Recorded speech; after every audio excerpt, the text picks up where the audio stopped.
Good morning everyone and welcome back to the channel. অনেকটা দেরি করে ব্লগটাকে শুরু করলাম। আসলে সকাল থেকে না মানে যুদ্ধকালীন তৎপরতায় সব কিছু শেষ করেছি। আমার অ্যাকচুয়ালি ব্রাউজটা সেট করার ছিল, তো ইউসিতে একটা স্যালন সার্ভিস বুক করেছিলাম। তো আমি অ্যাকচুয়ালি লাস্ট মোমেন্টে করেছি বলে স্লট পাইনি। সকাল 9:30তেই শুধুমাত্র স্লট ফাঁকা ছিল, আর সবটা এনগেজ ছিল। তো যাই হোক, কি আর করা, আমি যা পেয়েছি তাই বুক করে দিয়েছি। তাই সকাল সকাল এসে সবার আগে আমার কিছু কাজ করানোর ছিল, কিছু সার্ভিস নেওয়ার ছিল আর কি, সেগুলো সব নিয়ে নিয়েছি। আর ফাইনালি ব্লগটাকে শুরু করলাম। আমার লিভিংয়ে না একদম অন্ধকার থাকে, জানো তো, মানে আলো ঢোকেই না বলা যায়। এই যে এখন তোমাদের সাথে আমি কথা বলছি না, আমি লাইট জ্বালিয়ে কথা বলছি, তাহলে একটু আলো হয় এই ঘরটাতে। আসলে প্যাসেজের দিকে আর কি, মানে করিডোর যেটা থাকে আর কি, মাঝখানে যে কোনো দুটো ফ্ল্যাটের মাঝখানে আর কি, ওই করিডোরের দিকে এই লিভিংটা, তো সেই জন্য আলো বড় একটা ঢোকে না। আর তার জন্য জানো তো, আমি এখানে কোনো রিয়েল প্লান্ট রাখতে পারি না। এই দেখো, এই একটা প্লান্ট রেখেছি, এটা আমি বোধহয় অ্যামাজন থেকে কিনেছিলাম, আমার খেয়াল নেই, ভুলে গেছি, সে অনেকদিন আগেকার কথা। তো যাই হোক, আমি রিয়েল প্লান্ট এই জন্য আমি এই ঘরটাতে রাখতে পারি না। এটাও একটা তোমার ফেক প্লান্ট, এখানেও তো একটা এই মানি প্ল্যান্টের মতন দেখতে, এটাও ফেক প্লান্ট।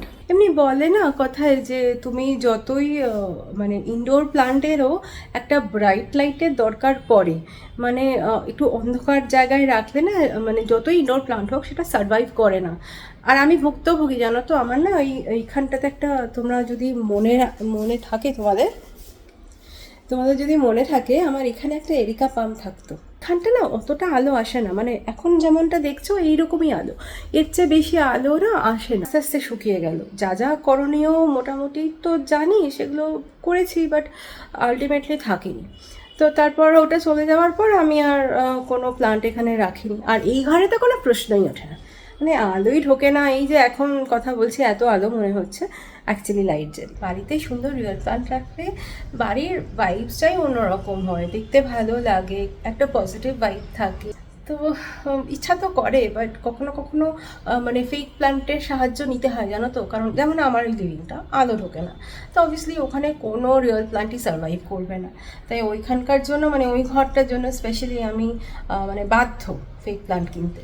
আর আমি ওগুলো অ্যামাজন থেকে কিনেছিলাম, জানো তো, খুব বেশি দামও না। আর তোমরা তো জানোই আমি খুব রিজনেবল রেটে ঘর সাজাতে ভালোবাসি, তো ভালোই লাগে, জানো তো। ওগুলো ওই অন্ধকার অন্ধকার ঘরের জন্য না, এই ধরনের ফেক প্লান্টসগুলো খুব ভালো লাগে। আজকে সব ধুয়ে দিলাম, সকালে তোমাদের বলছিলাম না, ডাইনিং স্পেস এর সাথে লাগোয়া এই ব্যালকানিটা, আজকে ভালো করে এগুলো ধুয়ে দিলাম। এইসব টুকিটাকি কাজ করতে গিয়ে আজ বেশ খানিকটা দেরি হয়ে গেল। সকালে আমার স্যালন সার্ভিস ছিল, আর তারপর এইসব ফেক প্লান্টগুলো ধোয়া নল এইসব করতে গিয়ে অনেকটা সময় পেরিয়ে গেছে। 12:30 বাজে আমি এখন রান্না বসাতে এলাম।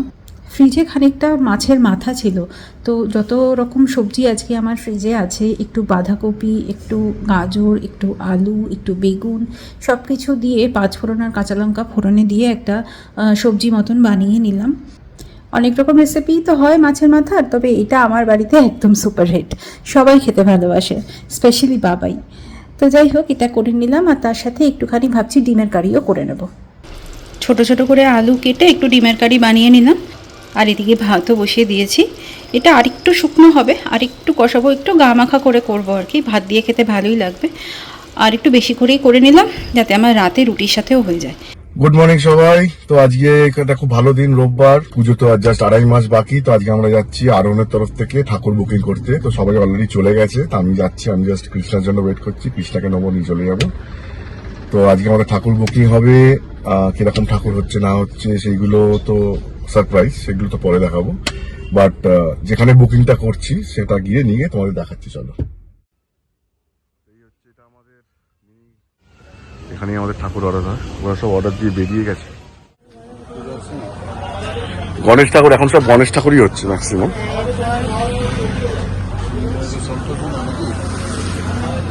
হ্যাঁ তাই তো, সিংহর মুখ, তো সিংহর মুখ সন্তোষীমাই হচ্ছে, বিশাল বড় গণেশ।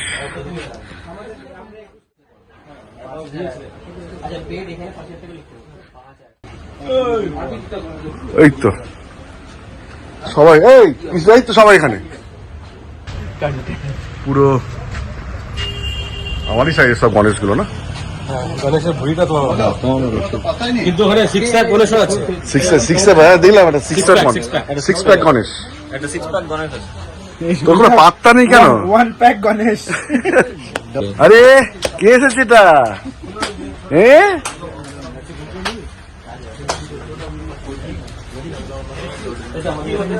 এই তো রতন দা, আমাদের কারিগর সুপারস্টার। হরে কৃষ্ণ বলো। হরে কৃষ্ণ।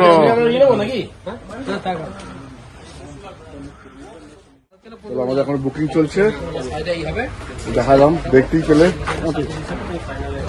পেলে সব গণেশ ঠাকুর এখন চলছে, পুরো গণেশ ভর্তি। রতন দা এখন ভালো কাজ করে, প্রচুর অর্ডার পায়, প্রচুর। সবাই এসে গেছে, চলো booking almost complete, token amount দেওয়া হয়ে গেছে, ঠাকুর কি হবে সেটাও বলা হয়ে গেছে। যাই হোক, এবার বাকি কাজ আমাদের এখন প্রচুর, ওইগুলো নিয়ে যেতে হবে। আমাদের সবাই আজকে আরোহণের গেঞ্জি দেখতেই পাচ্ছি সবাই। তাহলে চলো, আসছি আবার পরের আপডেট নিয়ে।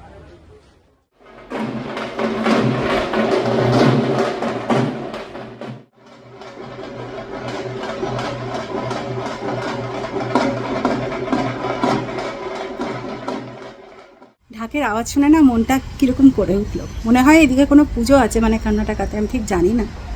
আমাদের তো আসছে দুর্গা পুজো, আমার এখনও শপিং শুরু হয়নি জানো। অবশ্য সময় আছে, অনেক সময় আছে, এখন সবে তো এটা জুলাইয়ের প্রথম, অনেক সময় আছে। একা একা আর কি পুজো শপিং করতে যাবো বলো তো, সেটা কি ভালো লাগে নাকি? সে তো গিয়ে কিনতেই পারি, অ্যাটলিস্ট আমার জামা কাপড়গুলো তো কেনাই যায়, বা অনলাইনেও কেনা যায়, কিন্তু দুজন মিলে বেশ শপিং করতে বেরোলাম, এটা দারুণ ব্যাপার। এই সময়গুলোতে না আমি কলকাতাকে খুব মিস করি। একটা সময় ছিল যখন বিয়ের পর বা বিয়ের আগেও মা বাবার সাথে শপিং করতে যেতাম গড়িয়াহাটে, মানে আমি তো সাউথ ক্যালকাটাতেই বড় হয়েছি, সে এক ব্যাপার ছিল। বিয়ের পর আমার তো বড়নগরে শ্বশুরবাড়ি ছিল, মানে আমি বিয়ের পর যেখানে উঠেছি আর কি, রাজীবের ফ্ল্যাটে, ওখান থেকে শ্যামবাজারটা কাছে হতো বলে ওখানেই যেতাম, সে এক অন্যরকম ব্যাপার ছিল।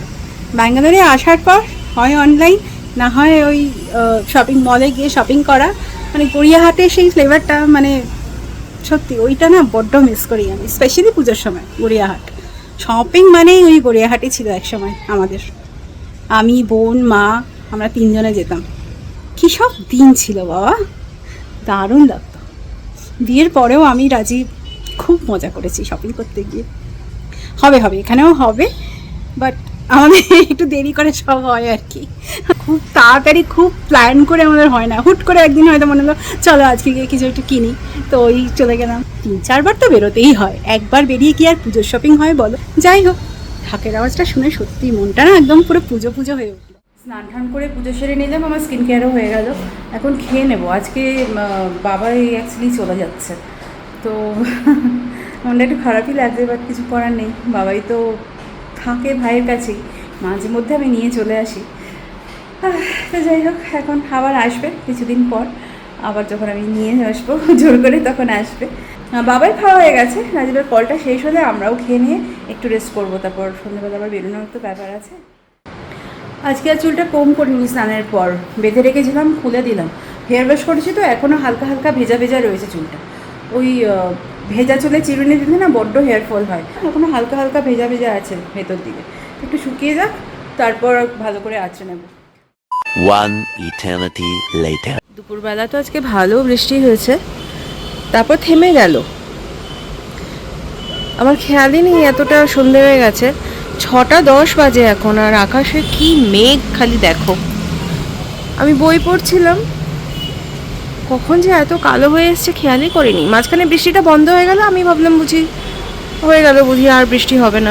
বেশ হাওয়াও দিচ্ছে আর কালো হয়ে এসছে, মানে আরও জোরে বৃষ্টি নামবে যা মনে হচ্ছে। এই সময় ছাদে যেতে খুব ভালো লাগে, বাট আমাদের ওই যা হয় আর কি, অ্যাপার্টমেন্টে তো ওরকম ছাদে উঠতে দেয় না, লকটি থাকে। এই সময়টা যদি একটু ছাদে যাওয়া যেত দারুণ হতো, এত সুন্দর হাওয়া দিচ্ছে, এত সুন্দর আকাশটা দেখতে লাগছে। কি আর করা, এখন হচ্ছে 1 কাপ গরম কফি খাওয়ার সময়। চাও বসিয়ে দিয়েছি, আদা দিয়েছি আজকে একটু, আর একটু ফুটবে তাহলে আমার চা রেডি।